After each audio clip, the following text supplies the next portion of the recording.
Geração Jornal Notícias de sexta-feira. Com a alegria das famílias no Zango sobre a solução orientada pelo Presidente da República e que pode mudar em breve o cenário de sofrimento que enfrentam há vários anos. Kina, boa noite. Boa noite, Simeão. Temos outros assuntos para hoje que passam também por olharmos para a situação do mercado do 30, em Viana, onde a chuva também plantou dificuldades. Previsão de entrada em funcionamento a partir do próximo mês de juízes de garantias. Busca de celeridade no tratamento de processos. Negócios com essencial que marca o Fórum em Luanda de Empresários Lusófonos. E lançado em Luanda o programa de expansão do Inventário Florestal Nacional com financiamento de 2,6 milhões de dólares. Criatividade e inovação no Dia Mundial, a voz dos jovens criadores e inventores no mercado.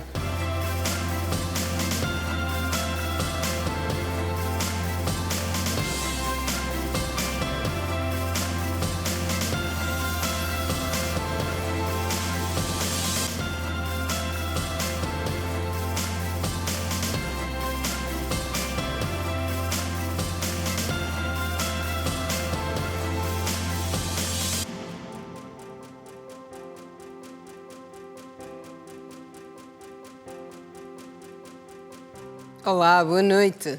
Bem-vindos e começamos hoje pelo mercado do 30, um dos maiores mercados informais de Luanda, que também não escapou do impacto da chuva que cai sobre a capital do país nos últimos dias. Os constrangimentos aí começam pelas dificuldades no acesso ao próprio mercado e vão até a circulação no interior do mesmo, que não está fácil, em função dos focos de água acumulada.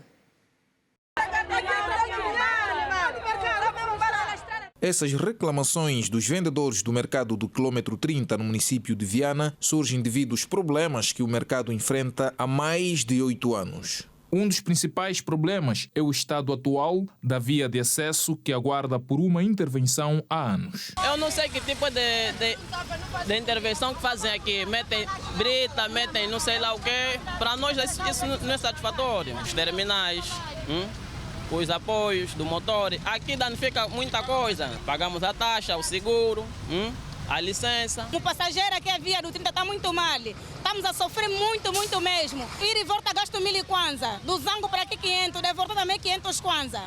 Fazendo com a chuva, aqui no Cupapata ainda está bom o preço. Agora nos táxis o preço está muito alterado porque a via está muito mal. Tanto os vendedores como também os clientes do mercado do quilômetro 30, que é um dos principais da província de Luanda, alegam que o problema do saneamento básico já existe há mais de 10 anos e que tudo piora quando chove. Eu saí na província do Huambo para vender cá a fruta, vendo fruta de abacate. Vendo abacate, já estou aqui há 2 semanas. Chuva é chuva, estamos mesmo em cima da água. Lama é lama, estamos mesmo em cima do lixo. É para nos meter bem a praça, para tapar, para ambriar a praça, cobrir a praça, para nós ficarmos no bom sítio. Quando chove, os carros não entram mesmo. Nós temos que tirar carga lá na Pumangole para transportar com os carros, aleluia. O mercado entra muito dinheiro, mas o mercado não está organizado. Pagamos ficha diariamente. Até Zungueira paga ficha, o trabalhador paga ficha, todo mundo paga ficha. Como cliente é complicado fazer compras no mercado nessa altura. E tudo sobe. E o administrador do mercado reconheceu as dificuldades e disse que brevemente tudo será resolvido. O problema do saneamento básico no mercado, nós primeiro temos que ver quais são os pontos e de onde nós temos que iniciar. Conseguimos ver com essa chuva, os pontos já está visível e nós vamos começar a mexer o problema de saneamento básico no próximo mês. No caso da via, é do conhecimento de todos que a administração do mercado não faz via e nem resolve o problema das vias. Tomei conhecimento que a via do mercado do quilômetro 30 já está alocado no PIMI. E estamos à espera que a empresa faça concurso público e comece as obras. O mercado do quilômetro 30 conta com mais de 3.000 vendedores.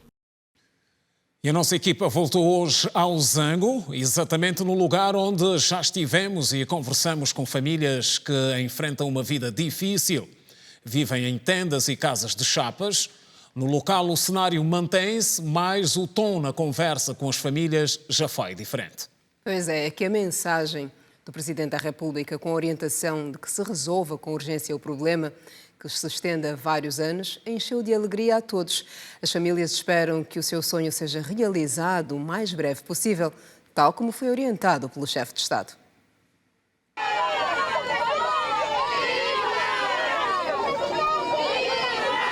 Depois de muito tempo, as mais de 100 famílias desalojadas no Zango 3 e 5 voltaram a sorrir pelas boas novas que tanto aguardavam. O motivo tem a ver com as casas que vão beneficiar. Uma decisão tomada pelo Presidente da República, João Lourenço.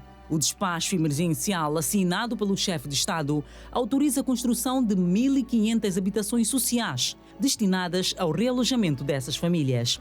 A notícia levada pela equipa de reportagem do Girassol Jornal pegou a todos de surpresa. Agora, o choro de tristeza e desespero se transformaram em alegria e emoção. Nosso presidente, muito obrigada, agradeço, estou feliz. E onde vai sair isso tudo? Vai ficar vazio, que Deus retribua mais de novo. De louvar, se acontecer, então vamos dar graças a Deus, porque nós já estamos a passar muito mal aqui. Esse bairro nunca foi mexido e ele conhece muito bem este bairro. Estou me sentindo mesmo muito feliz, muito feliz, porque eu agora tenho certeza que a minha vida agora vai andar, vai para frente, porque a minha vida estava aí atrás.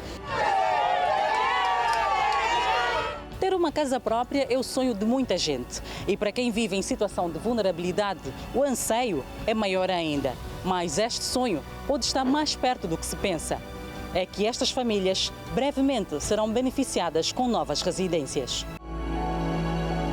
Para a Dona Imaculada, que teve a sua casa demolida no Zango 5, concretamente no bairro Santa Paciência, é difícil descrever a emoção por um momento que tanto sonhou. Se ele mesmo viu para o nosso sofrimento, agradecemos, minha filha. 1 ano de sofrimento, chuva é chuva, minha filha. É muito. Por exemplo, mesmo esse mês todo, não estou a dormir, minha filha. Esta outra senhora divide este pequeno espaço com os filhos e netos. Agastada com o sofrimento, ela revela satisfação pela notícia. Eu sinto feliz porque não é fácil a pessoa te tirar do sofrimento e te meter no bem. Sinto grande contente e nesse dia parece que vou dançar a última música. Os bairros que carecem de vários serviços, até as crianças não são poupadas. As escolas ficam a quilómetros dos casebres, ao passo que outras crianças estão mesmo fora do sistema de ensino. Estamos mesmo mal aqui, estamos na água, assim, fugimos daqui. Eu, por exemplo, estou na casa da minha irmã mais velha com meus 4 filhos, minha irmã tem 9 filhos. Estou na casa da minha irmã, fugi daqui do meio, da minha casa, da minha própria casa para viver na casa da minha irmã. Dormir mal, acordar mal, está mal assim.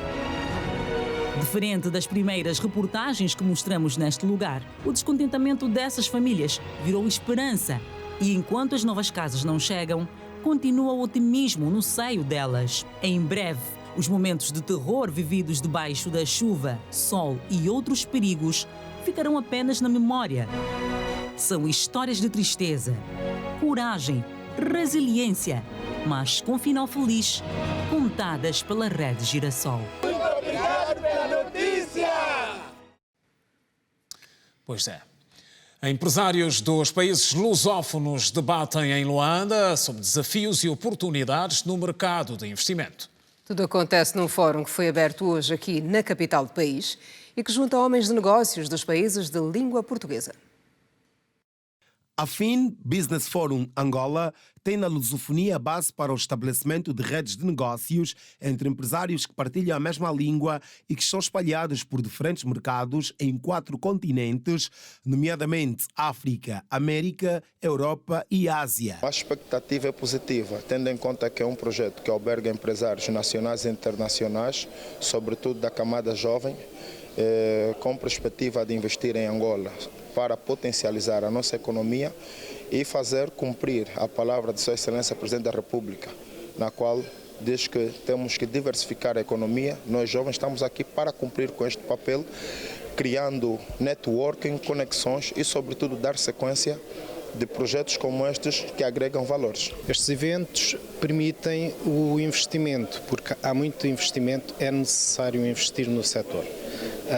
O setor público muitas vezes não tem a capacidade financeira, são muitas áreas a acudir e é aqui que entra as empresas, é aqui que entra o tecido empresarial no investimento para potenciar e para fazer acontecer. Entre os participantes do evento, que acontece pela primeira vez em território nacional, há quem tenha ido à procura de parcerias e até de financiamento. Atrás de novas oportunidades e financiamento para a empresa alavancar em qualquer tipo de atividade. Tem projetos de casas inacabadas, do projeto do Zango 8000. E o que me traz neste fórum é exatamente a capacidade não só de networking, mas também a possibilidade de parcerias e investidores para os meus projetos. Nós sabemos que a nível do mundo nenhuma empresa está só. Precisamos de parceiros para trocas de experiência, trocas de produto. A Zona Económica Especial, em parceria com a Associação de Jovens Empresários Portugal-China, são os promotores do certame. Nós trouxemos aqui os nossos empresários, as nossas indústrias que estão instaladas na ZE, no sentido de se discutir de forma aberta, franca, os grandes desafios, não é, que elas enfrentam no processo de instalação de indústrias. Temos aqui especialistas de diversos países, sobretudo dos países lusófonos, não é, que partilhamos a mesma língua, no sentido de partilharmos um conjunto de experiências e encontramos aqui soluções para os grandes desafios ligados, sobretudo, ao acesso à energia e ao acesso à água. Assinamos ontem um protocolo, esse protocolo de acompanhamento e, acima de tudo, de apoio e à consolidação da FIN Angola. Vão ser mais 3 anos em que a JAN e a AGEPS, juntamente com a FIS, vão trabalhar em conjunto com a ZEE para solidificar este evento internacional em Luanda. Este evento permite a realização de conferências, networking e também troca de experiências entre empreendedores nacionais e estrangeiros. Neste dia vão ser selecionados 3 projetos que vão merecer mentoria e também financiamento para o início de um novo negócio. O primeiro classificado vai receber um valor de 2.500 euros. O segundo, um valor de 1.000 euros e o terceiro de 500 euros. Então, esse valor que vai é como uma iniciativa, né? Como uma força de apoio a este jovem, porque depois da capacitação, claramente ele receberá mais ainda que para ele poder materializar o projeto. Também hoje foi lançado o programa de apoio à expansão do Inventário Florestal Nacional de Angola, fruto de parceria entre os governos de Angola e dos Estados Unidos. Com um financiamento avaliado em 2,6 milhões de dólares da parte de Angola, o programa tem pela frente o Ministério da Agricultura e Florestas. Angola recebeu um financiamento de mais de 2 milhões de dólares para apoiar a gestão e conservação florestal sustentável nas províncias do Mochico e Cubango. O financiamento é da Agência dos Estados Unidos para o Desenvolvimento Internacional, no âmbito do Programa sobre Inventário Florestal Nacional de Angola, lançado hoje na capital do país. Primeiro, quando há uma questão sobre o ambiente, sobre as florestas, nós devemos identificar primeiro o que nós estamos a fazer, do que nós estamos a falar. É por isso que nós estamos a investir mais ou menos 2,6 milhões de dólares para tentar fazer um inventário. Assim, todos nós vamos saber do que nós estamos a falar. Os grandes constrangimentos que nós encontramos, primeiro, são climatéricas, né? Com a chuva que estamos a viver neste momento, vai de facto dificultar os trabalhos. Também existem zonas baldias ou zonas de difícil acesso. E vai-se utilizar outras tecnologias um pouco mais caras para se atingir e ir buscar os dados. Outra dificuldade é que o nosso território é vasto, mas não é tão fácil atingir todos os pontos do país, porque não temos estradas em todo o espaço. As florestas fornecem uma vasta gama de bens essenciais, tais como madeira, alimentos, forragens, medicamentos e oportunidades para lazer. Quando as florestas são maltratadas ou severamente degradadas, a sua capacidade de funcionar como reguladores do meio ambiente também se perde. O resultado é o aumento de perigo de inundações, redução na fertilidade do solo e o desaparecimento de plantas e animais. Por mais pequena que seja a intervenção, que se coloque a componente social. por mais pequena que seja o projeto que se coloca componente social. Vamos levar sistemas solares para ter iluminação, vamos reabilitar o posto de saúde que está aí próximo. Portanto, e depois nem imaginem qual é a expectativa dessa população quando vê movimento. Então, este movimento tem de se refletir de alguma forma nas suas vidas. As províncias do Cuando Cubango, do Mochico, nós temos acompanhado ali uma aceleração de desmatamento no que concerne a flora, a fauna, naquilo que são os recursos que têm a ver com a madeira. Porque é uma questão preocupante para os impactos ambientais, não só a degradação da biodiversidade das nossas províncias. Uma delegação de embaixadores da União Europeia em Angola trabalha em Cabinda na avaliação da realidade socioeconómica naquela região do país. Questões como a situação dos direitos humanos, as poucas oportunidades de emprego para a juventude, dominaram a agenda que envolve os parlamentares. As principais dificuldades dos partidos políticos com assento parlamentar em Cabinda foram debatidos por parte dos embaixadores dos países da União Europeia em Angola. Na mesa estiveram em análise questões ligadas à segurança, direitos humanos, desemprego e o índice elevado de pobreza no seio das populações. No final, os representantes dos partidos políticos disseram que o encontro foi produtivo porque permitiu abordar os problemas reais da província. Estão prontos para apoiar, para ajudar o desenvolvimento no nosso país e pedem que o país deve encontrar formas próprias para um diálogo coerente, um diálogo aberto, um diálogo seguro, para que eles estejam também no campo de turismo, para poder dar o apoio onde for necessário. Dizer que o encontro foi muito produtivo, tivemos representados todos os partidos políticos com assento parlamentar, houve discussões abertas e nós fizemos vincar a posição daquilo que é o MPLA, o partido que governa, quais são os pressupostos em termos econômicos, políticos, sociais que o partido defende e trouxemos então essa visão para podermos principalmente elucidar a delegação visitante e pedir aquilo que é a colaboração deles, o investimento no país, a atração do investimento estrangeiro. E achamos que o encontro foi proveitoso. Janete Seppen, responsável da delegação dos embaixadores da União Europeia, fez saber que os partidos políticos pediram maior investimento e mais envolvimento em projetos da província de Cabinda devido à sua descontinuidade geográfica. Foi uma mistura de muitas coisas, desenvolvimentos económicos, socioeconómicos. Obviamente houve também o pedido do envolvimento da comunidade internacional, o pedido de investimentos dos nossos países, da Europa, mas foi assim uma mistura. Nós estávamos sobretudo aqui para ouvir as diferentes opiniões que são muito importantes para nós, de ouvir todos os partidos políticos. De referir que os embaixadores estiveram no Palácio do Governo, onde receberam várias informações sobre as vantagens de se investir em Cabinda. A delegação vai trabalhar durante 2 dias e é composta por embaixadores de Espanha, França, Portugal, Hungria, Bélgica, Polónia e Finlândia. O chefe da Casa Militar do Presidente da República, Francisco Pereira Furtado, fez hoje uma comunicação à imprensa sobre o estado de calamidade pública derivado das chuvas que caem sobre o país. Danos humanos e perdas de bens materiais avultadas é o cenário em quase toda Angola, com exceção do Namibe e do Cunene. E perante este quadro, o Executivo vai trabalhar num plano de contingência para acudir os sinistrados, com abrigos temporários, roupas, alimentos e assistência médica nas províncias mais afetadas.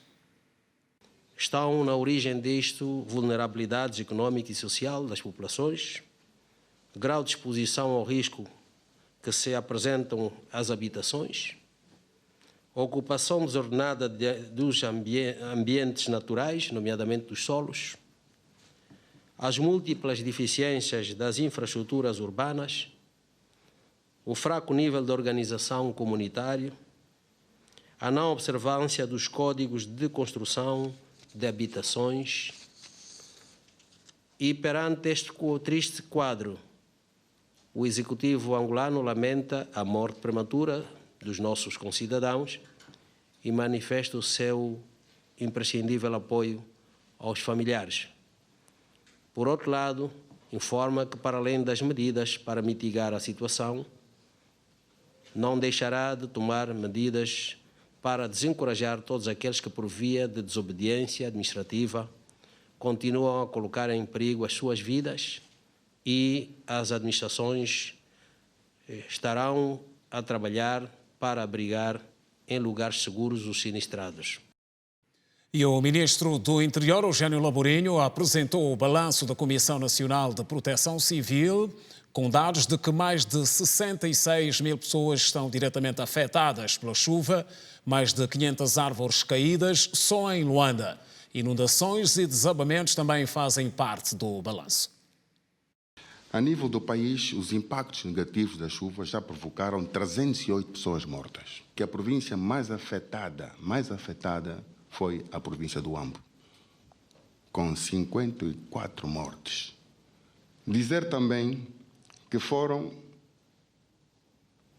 neste período, afetadas mais de 66 mil pessoas, 184 feridos. Um total, 13.755 famílias. Foram afetadas 46 escolas, 25 unidades de saúde. Foram afetados também 20 postos policiais, 37, que ainda estamos a fazer um balanço, de postos de iluminação públicas. E está em Angola o presidente de Cabo Verde, José Maria Pereira Neves. O estadista cabo-verdiano foi hoje recebido pelo Presidente da República, João Lourenço, com quem manteve o encontro em privado. O presidente cabo-verdiano está desde as primeiras horas do dia no nosso país para uma visita de caráter privada. Ao meio-dia foi ao Palácio Presidencial, à Cidade Alta, cumprimentar o homólogo angolano João Lourenço, com quem conversou por cerca de meia hora. Angola e Cabo Verde são membros dos países africanos de língua oficial portuguesa PALOP, da Comunidade de Países de Língua Portuguesa CPLP e da União Africana. Ambos mantêm relações de cooperação nos domínios da educação, defesa, segurança, transporte, saúde e comércio. Foi apenas um encontro de cortesia entre os dois chefes de Estados no âmbito da cooperação bilateral entre Angola e Cabo Verde. José Maria Neves está em Angola para participar da gala dos prémios Forbes sobre responsabilidade social que vai acontecer numa das unidades hoteleiras aqui na cidade de Luanda. Os vencedores dos prémios Forbes Responsabilidade Social serão conhecidos hoje durante a cerimônia de entrega de prémios, que deverá contar também com a presença dos membros do Executivo angolano. São 4 categorias em disputa, nomeadamente agricultura, distribuição e logística, comércio e indústria, petróleo, gás e minas e a categoria das telecomunicações.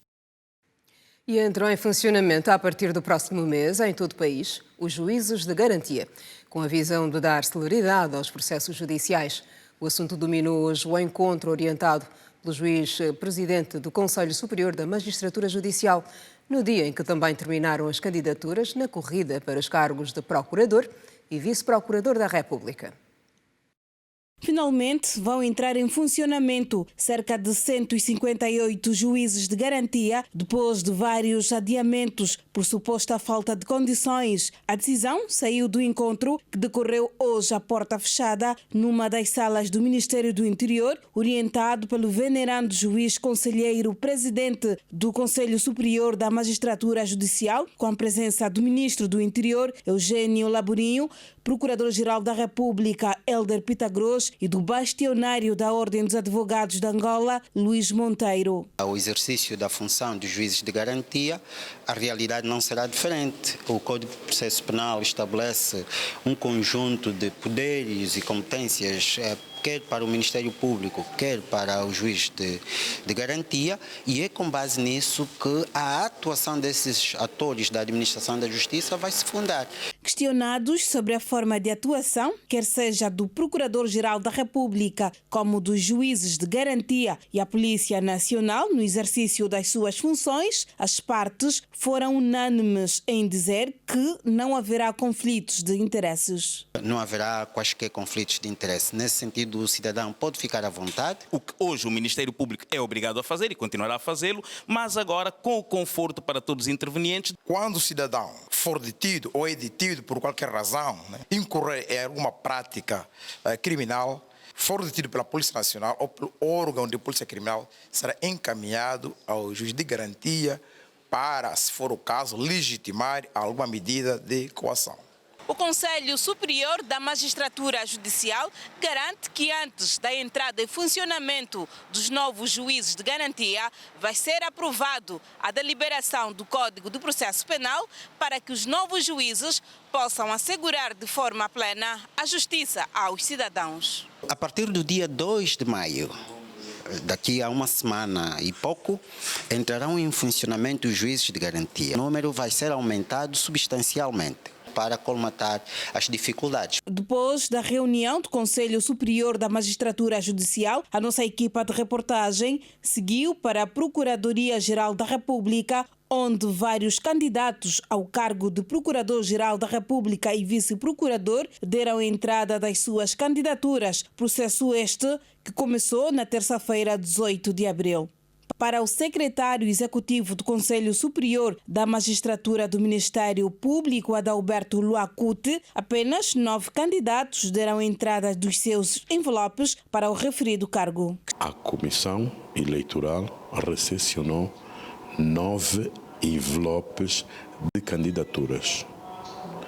Desses 9 envelopes de candidaturas, a Comissão vai reunir para saber se todos preenchem os requisitos para concorrer às eleições. Questionado se os atuais procuradores podem concorrer ao cargo, o secretário executivo da PGR disse que nada os impede de concorrerem para um novo mandato. Os candidatos que venham a ser apurados vão a votos e a lei estabelece que eles podem cumprir 2 mandatos querendo. O Presidente da República nomeou hoje nova direção para as empresas públicas, EPAL e Prodel, que ganham novos conselhos de administração à luz do decreto assinado pelo chefe de Estado. Por conveniência de serviço, o Presidente da República, João Lourenço, exonerou hoje as seguintes entidades: Manuel Silva Lopes da Cruz, do cargo de Presidente do Conselho de Administração da Empresa Pública de Águas, EPAL-EP; Alberto Miguel Manuel, Administrador Executivo; Venceslau Chinji Chisupa, Administrador Executivo; Eva Dinamene Damião Fernandes da Costa, Administradora Executiva; Cubiquiládia Bernardete Garcia, Administradora Executiva. Noutro decreto, o Presidente João Lourenço nomeou para integrarem o Conselho de Administração da Empresa Pública de Águas de Luanda, EPAL-EP, as seguintes entidades: Adão Manuel da Silva, Presidente do Conselho de Administração; Kelson Miguel Domingos, Administrador Executivo; Enoque Francisco Lopes da Costa, Administrador Executivo; Eva Dinamene Damião Fernandes da Costa, Administradora Executiva; Cubiquiládia Bernardete Garcia, Administradora Executiva. O Presidente da República assinou também hoje, 21 de abril, um terceiro decreto a exonerar os membros do Conselho de Administração da Empresa Pública de Produção de Eletricidade Prodel EP. Assim cessam funções as seguintes figuras: Joaquim Ventura, Presidente do Conselho de Administração; Pedro Eduardo Manuel Afonso, Administrador Executivo; Euclides Moraes de Brito, Administrador Executivo; Benício Pedro Machado, administrador executivo, Rosa Afonso Miguel, administradora executiva. Para integrarem o Conselho de Administração da Empresa Pública de Produção de Eletricidade Prodel EP, o presidente João Lourenço nomeou Pedro Eduardo Manuel Afonso, presidente do Conselho de Administração, Arlindo Paulino Upinde Cambungo, administrador executivo, Manuel de Souza Panzo, administrador executivo, Daniel Catata Catumbela, administrador executivo, Ailé Arissandro Vieira Dias Ferrão, administrador executivo. Uma delegação da IGAP trabalhou hoje no Porto de Luanda, onde esteve a avaliar o funcionamento. E também esteve a apurar ao certo o total da dívida da empresa, na perspectiva de definir melhor a forma de pagamento. No âmbito das suas atribuições, com vista ao reforço do acompanhamento da atividade operacional das empresas públicas e condomínio público, o Instituto de Gestão de Ativos e Participações do Estado visitou o Porto de Luanda. O encontro serviu para averiguar alguns aspectos ligados ao funcionamento da empresa pública de transportes marítimos. Estamos a seguir desde 2005 o modelo de gestão portuária, um modelo muito mais atrativo, que é o modelo Landlord Porto, que é o porto senhorio, digamos assim, em língua portuguesa.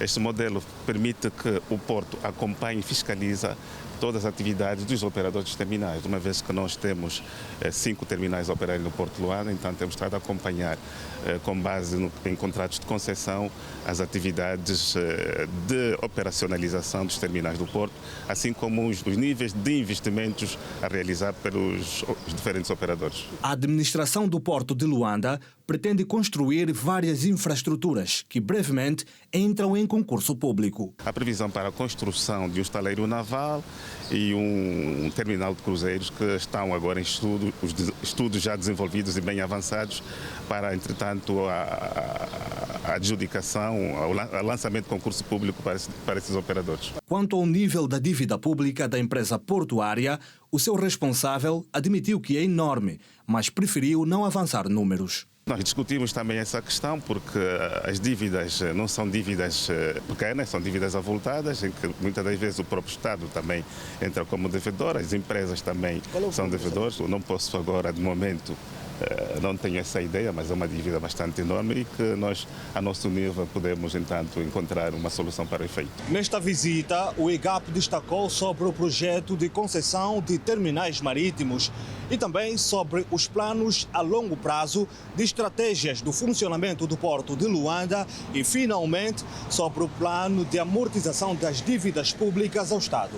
O balanço que nós fazemos é bastante positivo daquilo que nos foi aqui apresentado, não só do ponto de vista daquilo que tem sido a exploração, mas também do ponto de vista daquilo que são as perspectivas para um futuro, nomeadamente estratégia de desenvolvimento dos vários terminais que aqui se encontram, a criação e a construção de novos terminais.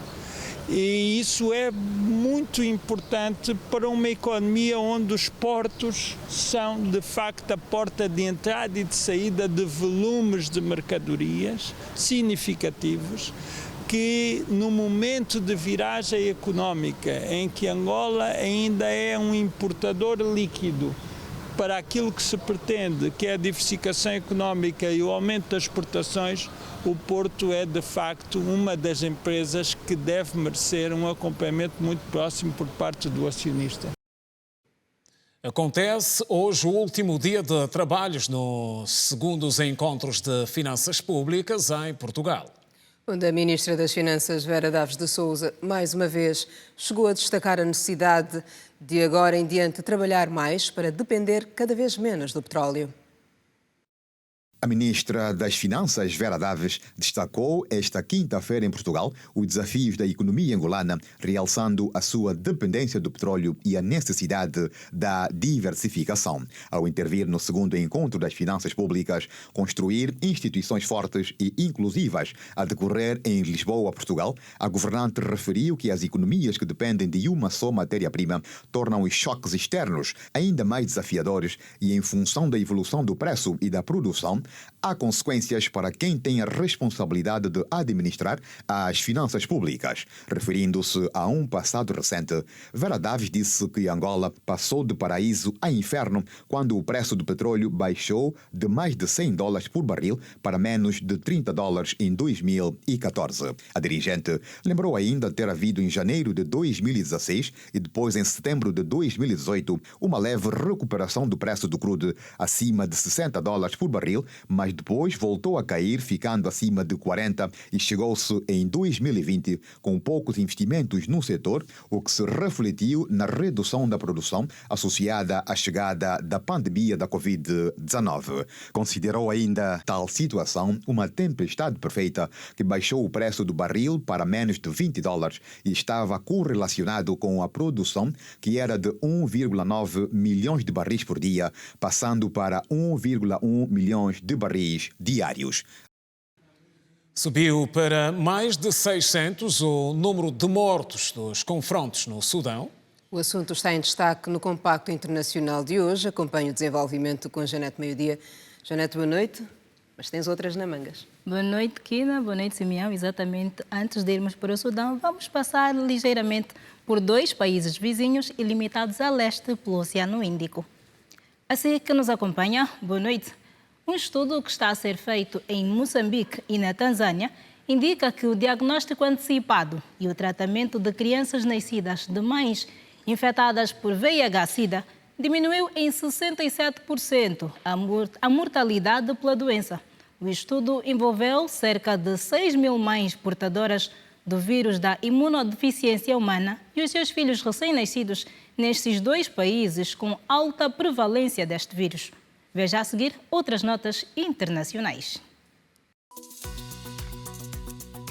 Subiu para mais de 600 o número de mortos em consequência dos confrontos iniciados no Sudão entre o exército sudanês e as forças de apoio rápido, segundo dados da Organização Internacional para as Migrações. A instituição alerta que um dos seus membros foi morto durante o confronto. E de acordo com os dados da Organização Mundial da Saúde, o número de feridos já passou os 3.500 desde o início do conflito no dia 15 deste mês. Autoridades informaram que há um número de cadáveres nas ruas que não puderam ser retirados devido à intensidade dos combates, facto que representa uma ameaça para a epidemia. 10 pessoas foram mortas na cidade sul-africana de Pietermaritzburg por homens armados que invadiram a propriedade onde fizeram uma emboscada a uma família nesta sexta-feira. De acordo com a polícia, que não adiantou as razões do tiroteio, foram mortos 7 mulheres e 3 homens. A África do Sul tem uma das taxas de homicídios mais altas do mundo, com cerca de 20.000 assassinatos registados todos os anos. A Organização Meteorológica Mundial alertou hoje que o nível do mar está a subir mais do que o dobro registado entre 1993 e 2002, atingindo um novo recorde. A instituição garante que a tendência deve continuar. O derretimento extremo das geleiras e os níveis recordes de calor nos oceanos contribuíram para um aumento médio do nível do mar entre 2013 e 2022, de acordo com um relatório das Nações Unidas que explica aos detalhes os estragos causados pelas mudanças climáticas. Cientistas do clima alertaram que o mundo pode quebrar um novo recorde de temperatura média em 2023 ou 2024, impulsionado pelas mudanças climáticas e pelo retorno antecipado das condições de aquecimento do El Niño. Kina e Simeão, está tudo dito por hoje. Eu volto amanhã. Boa noite. Boa noite, Janete. Bom descanso. Obrigada. Muito bem, Janete. E já está em Portugal o presidente do Brasil para a Cimeira Luso-Brasileira, que tem início previsto para este sábado.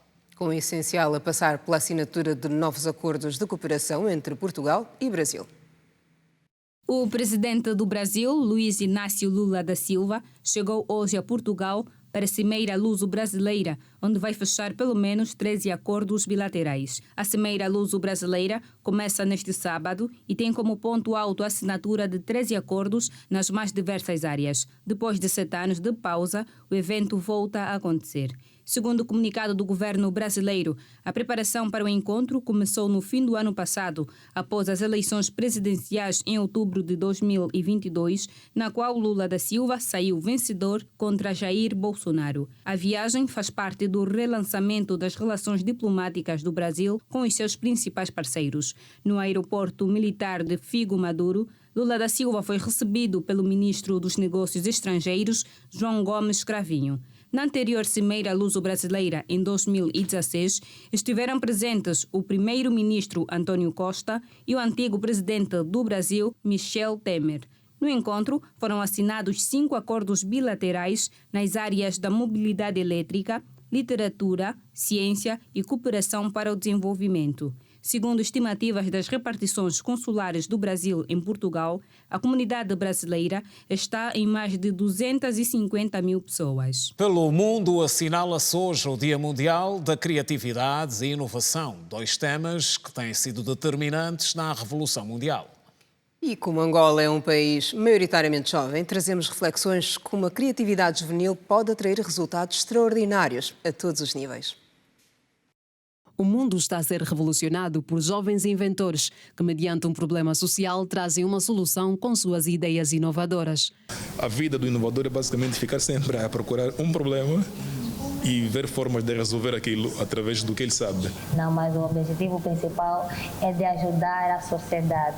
Angola é um país que conta com vários jovens interessados em inovação, como é o caso do jovem Gospel Fita, que dedicou tempo e hora para a sua solução tecnológica que visa identificar bombas de combustível com o produto e caixas automáticas com dinheiro. A pessoa cria uma conta, lá, faz o pagamento, mas o pagamento é um valor anual e depois dali ele simplesmente vai clicar em ver ATMs, por exemplo.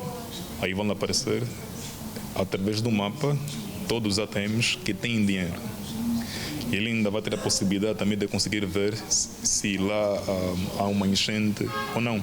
Esta é uma incubadora de startups que orienta projetos e iniciativas de jovens criadores. É a combinação dos dois lados. Basta ter um negócio, independentemente do ramo. Nós não estamos focados num sector específico, mas tem que ter uma componente digital ou com a probabilidade ou com a ideia de ter uma componente digital. Porque nós ajudamos dos dois lados.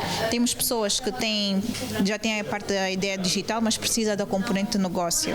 Ajudamos nesse sentido. Também temos as pessoas que já têm um negócio montado, mas precisam também de desenvolvimento da parte tecnológica. As iniciativas aqui são de diversos segmentos. Nós temos a matéria-prima, não é? Ou seja, cera de soja para fazer vela, cera de soja para fazer velas de massagem, temos essências, temos sal de Epsom para fazer esfoliantes. Nós deixamos de ter uma visão de que porque estamos em África não podemos fazer algo extraordinário, não podemos trazer produtos e serviços que eventualmente até não existem naquilo que são os países mais desenvolvidos. É possível.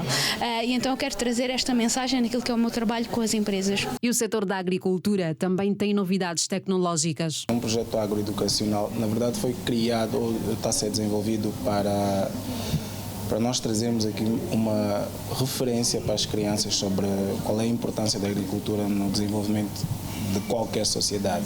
Por outro lado, e agora no setor da saúde, a fusão de telecomunicações e tecnologia resultou na invenção do detetor de malária, instrumento criado pelas irmãs Diem, angolanas de 20 anos de idade, formadas pelo Instituto Angolano de Telecomunicações, ITEL. Porque sabemos que com este projeto vamos ajudar muito a Angola, não só a Angola, como a África inteira. E o responsável para a área de inovação do Ministério do Ensino Superior reconheceu que o índice de inovação no país é baixo e que também há necessidade de haver atualização dos currículos académicos, tendo em conta as disciplinas de empreendedorismo.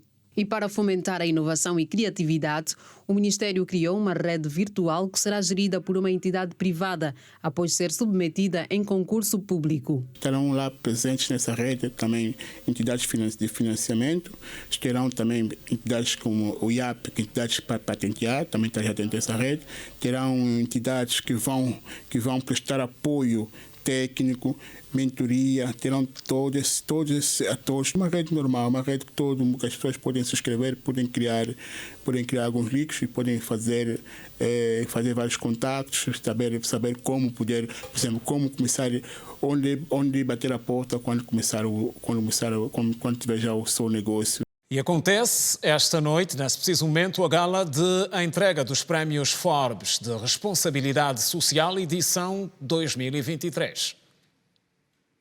E a nossa equipa está no palco do evento a acompanhar todo o desenvolvimento. Nós vamos ao encontro do Alberto Capitão, que se junta a nós agora com mais detalhes. Capitão, boa noite. Como é que vão as coisas por aí? Boa noite, Kina. Boa noite, Simeão. É verdade, estamos então aqui a acompanhar a primeira edição dos Prémios de Responsabilidade Social promovidos pela Forbes Lusófona Angola. Esta edição que conta com um convidado especial, o Presidente da República de Cabo Verde, José Maria Neves, que teve aqui nesta noite já uma intervenção falando da necessidade das empresas estarem cada vez mais comprometidas com a responsabilidade social. Para o presidente cabo-verdiano, quanto mais as empresas se mostrarem comprometidas com a melhoria das condições sociais das comunidades que rodeiam os espaços destas empresas, teremos melhores sociedades. Ora, também nesta noite já foram premiadas algumas organizações, nomeadamente 5 categorias já foram aqui, já conheceram os seus vencedores. A categoria de Agricultura, Distribuição e Logística, que teve como vencedor o Grupo Carrinho. A categoria de Comércio e Indústria, que teve como vencedor a Refriango, e também a categoria de Engenharia e Construção como vencedor a Alma Tapalo, Petróleo e Gás e Minas, a vencedor foi a Pumangol Energy, e ainda o setor financeiro, que teve como vencedor o Banco Milênio Atlântico. Nós vamos à conversa com a diretora de marketing da Refriango Angola, Tânia Jardim. Tânia Jardim, boa noite, em direto para a TV Girassol. Que palavras são possíveis dizer neste momento com esta vitória na categoria de Comércio e Indústria? É com muito orgulho e com um enorme sentido de responsabilidade e honra que aceitamos este prémio. É sem dúvida, são 17 anos de história de Refriango, onde a responsabilidade sempre teve na gênese da nossa história. Portanto, penso que é mais do que justo este reconhecimento por tanto tempo, tantos projetos. O acesso à educação é, sem dúvida, um pilar que teve desde o início da história da Refriango. Hoje estamos muito mais orientados e este ano, desde o início, temos focado na sustentabilidade com o nosso parceiro Coca-Cola, através das plataformas JAMI, World Without Waste. Estamos focados em recolher até o final deste ano 5.000 toneladas de resíduos sólidos. Para isso, criámos iniciativas que apelidámos de Ecomovimento, porque é connosco mudar o planeta. No início do ano instalámos 10 ecopontos em parceria com a Associação Nação Verde, que é a entidade responsável pela recolha dos resíduos sólidos, a separação e recolha dos resíduos sólidos, e também iniciámos esta semana, através da rede de escolas Unesco, a instalação de ecopontos nas escolas do ensino médio. Esta questão ambiental foi também a que chamada nos vários discursos, particularmente o discurso do Presidente José Maria Neves. Este prémio aumenta a responsabilidade da Refriango com questões relacionadas à responsabilidade social e também ambiental? Nós já o fazemos, e já o fazemos há muitos anos. Tudo aquilo que é o nosso lixo industrial já é separado e recolhido há muito tempo. Aquilo que nós estamos agora a trabalhar é fora da nossa instituição. Portanto, o nosso trabalho é um trabalho, como lhe disse, também de educação. Nós, para podermos transformar, nós precisamos de transformar educando.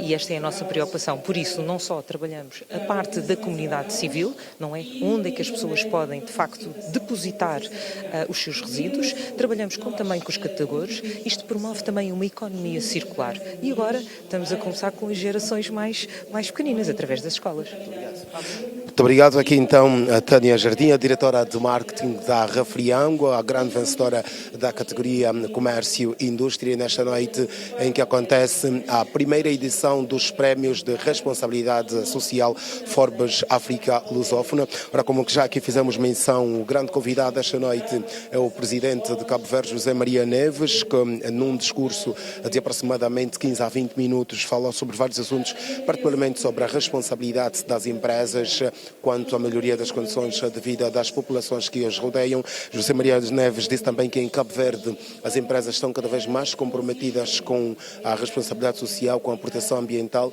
e é este caminho que todos os países devem seguir para que tenhamos uma África cada vez mais desenvolvida. De resto, o apontamento possível que podemos fazer nesta gala que acontece aqui numa uma das unidades hoteleiras da província de Luanda. Um assunto que vamos continuar a desenvolver nos próximos serviços noticiosos da TV Girassol e da Rede Girassol. Boa noite. Boa noite, Alberto. Nós também colocamos aqui um ponto final a esta edição do Girassol Jornal, referente a sexta-feira. Contamos consigo amanhã, à mesma hora. Pois, estamos juntos. Boa noite. Até amanhã.